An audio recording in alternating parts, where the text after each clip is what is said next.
어와나가 하는 좋은 사역이라면 그곳에 하나님의 말씀을 아이들에게 전하는 건데, 우리가 일반적으로 아이들에게 복음을 전할 뿐 아니라 아이들이 직접 성경을 암송할 수 있도록 그렇게 구조가 돼 있어서 아이들이 어릴 때부터 그들이 가지고 있는 능력을 통해서 하나님의 말씀을 잘 암송할 수 있도록 저희가 돕는 일들을 해요.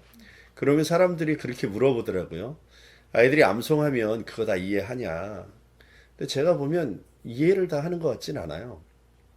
그런데 이해를 하고 있진 않지만 우리가 암송을 지속해야 된다고 믿는 건, 왜 그 내비게이터 선교회를 창시한 도슨 트로트맨이 어릴 때 교회에 갔을 때 여자친구 때문에 성경을 암송했는데 의미 없이 암송한 그 여자친구에게 잘 보이려고 한 암송이 그의 일평생을 바꾸는 그런 전환점이 됐거든요.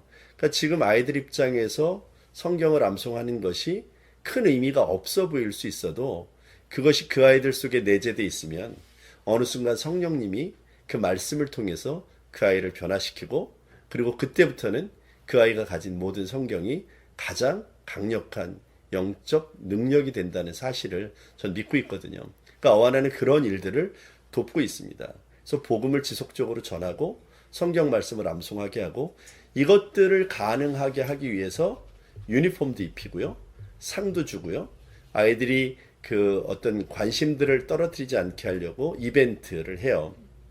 그러면 이제 올림픽도 하고 성경 퀴즈 대회도 하고 캠프도 진행하고 자동차 경주 대회도 하고, 다양한 이벤트들을 통해서 아이들이 교회에 자발적으로 재미있게 나오고 그 안에서 아이들이 자연스럽게 성장할 수 있도록 저희가 돕는 일들을 하고요. 어와나는 그 주일학교를 대체하는 프로그램은 아니에요. 많은 교회들이 주일날 예배 시간에 어와나를 사용하고 싶어 하는 교회들이 많이 있는데, 실제로 저희도 그걸 해봤는데 주일학교에서 어와나 하는 교회들은 별로 그렇게 성공적이지 않더라고요. 원래 어와나가 태동된 이유가 그 주중 프로그램이에요.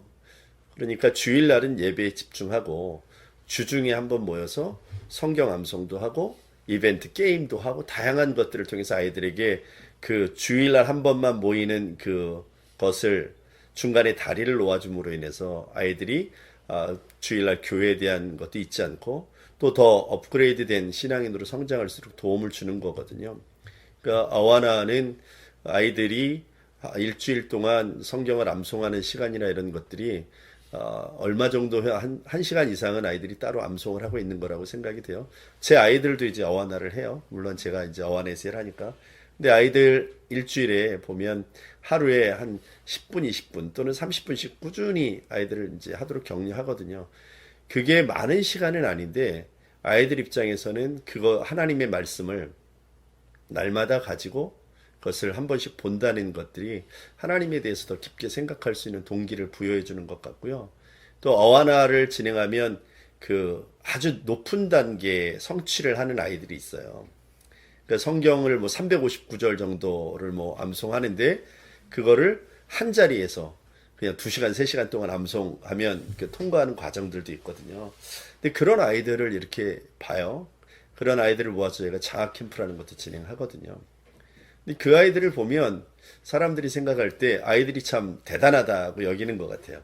근데 제가 보니까 아이들이 대단한 거 맞는데 우리가 간과하지 말아야 될 게 그 아이들을 둔 부모님들인 거예요. 보통 그 정도로 성취를 해내는 아이들은 뒤에 반드시 그 아이들을 적극적으로 돕는 믿음의 부모들이 있더라고요. 그러니까 결국 제가 보니까 이 영적인 어떤 훈련들은 성경 암송이 됐든 뭐가 됐든지 간에 그것은 결국 그러니까 집안에서부터의 훈련이 기초되지 않으면 어렵다는 것이 저희 어와나를 통해서도 증명돼서, 사실은 이 일들은 교회만 맡길 일이 아니라 그 부모님들이 집에서 도와야 될 일이다라고 믿어지고요. 우리나라 부모들이 잘하는 게 보내는 거라고 해요. 뭐냐면 학원 보내고 교회 보내고 다 보내고 부모님들이 역할 다 했다. 그러니까 다른 말로 하면 교회까지 아이들 다 해주면 내 역할은 끝났다. 이제부터의 역할은 다 교회의 의무다. 그러니까 우리 애가 영적으로 잘못 나가? 그러면 교회가 잘못 가르쳐 준 거고, 우리 애가 성적이 떨어져? 그럼 학원이 잘못 가르쳐 준 거고. 그러니까 나는 역할을 다 했는데 각자 자기 교회든 학원이든 자기 역할을 잘 못하면 우리 애가 성공하지 못한다고 생각하는 건데, 사실은 교회든 학원이든 그건 돕는 역할에 불과하다는 거예요. 제일 중요한 그 어떤 교육의 장은 교회도 아니고 학교도 아니고 학원도 아니고 가정이라는 사실을 깊게 인지해야만 비로소 아이들의 영적인 그런 또 인격적인 성장이 담보될 수 있다고 그렇게 믿어집니다. 그러니까 어하나를 통해서 좋은 어떤 도전이라면 어머니 아버지가 막연하게 아이들에게 가이드하지 않도록 저희가 디테일한 자료들을 준비해 줌으로 인해서 그걸 가지고 아이들을 인도하면 되니까 그런 면에서는 저희가 부모님들을 잘 도울 수 있는 시스템을 가지고 있다고 생각이 되어지고요. 가정 없이 영적인 신앙교육 불가능하다. 그러니까 가정의 부모님들의 영적인 삶이 없이 아이들의 영적인 삶이 담보되지 않는다. 그러니까 우리 아이들의 영적인 미래를 꿈꾼다면 결국 부모가 오늘 믿음으로 사는 삶의 모습이 아이들 앞에 심겨질 때 그때 가능하다. 그 일을 어하나는 돕는 부분에 불과한 것이다 라는 것을 말씀드릴 수 있는 거죠. 어린이 사역 하면은요, 사람들이 생각할 때 왜 그냥 그 우리 교회에 이런 사역도 있다 이러면서 좀 이렇게 나열식 생각하는 때가 있어요. 그동안 어린이에 대한 이해는 어린이는 선교의 대상이고 또 이렇게 교육의 대상이고 그리고 블랙홀이고 돈도 많이 들어가고 사람도 많이 소요가 되고 그렇게 생각하지만 가만히 생각해 보면 우리가 이제 컨셉을 좀 바꿔야 될 때가 된 거예요. 아이들은 선교와 교육의 대상일 뿐만 아니라 선교와 전도의 주체일 수도 있어요. 성경에 보면 많은 부분들이 나오거든요. 나아만 장군이 그 병 걸렸을 때 이스라엘 그 여자아이 하나가 그 선지자에게 인도하는 장면도 나오죠. 오병이의 기적을 일으켰을 때 보리떡 5개 물고기 2마리 내놓은 사람도 어린아이였죠. 사무엘이 어렸을 때 엘리 제사장이 하나님의 음성을 그때는 하나님의 음성이 안 들렸다고 성경이 기록하고 있어요. 근데 하나님의 음성을 사무엘이 들었거든요. 그리고 골리앗과 이스라엘 백성이 그 막 전쟁을 하고 있는데 다들 두려워서 부들부들 떨고 안 나가고 있었다고요. 하나님의 이름이 그렇게 모욕을 당하는데 오히려 죽음을 각오하고 나가야 될 소위 말해서 앞선 사람들이 아무도 안 나가고 있었는데 어린 다윗이 나가서 믿음으로 싸웠다고요.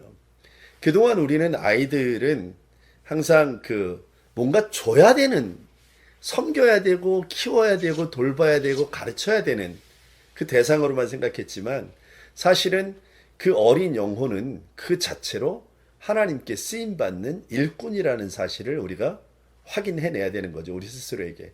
그러니까 더 이상 아이들은 전도의 대상이기도 하지만 전도의 주체이기도 하다는 사실. 또 우리와 함께 오늘 주의 일을 함께 해나가는 동역자라는 사실로 인식의 전환이 필요하다고 여겨져요. 그렇게 될 때 아이들의 사역에 대한 본질적인 우리의 이해가 회복되어지고 교회가 감당해야 될 어떤 역할들을 좀 건강하게 감당할 수 있지 않을까 그렇게 생각이 되어집니다.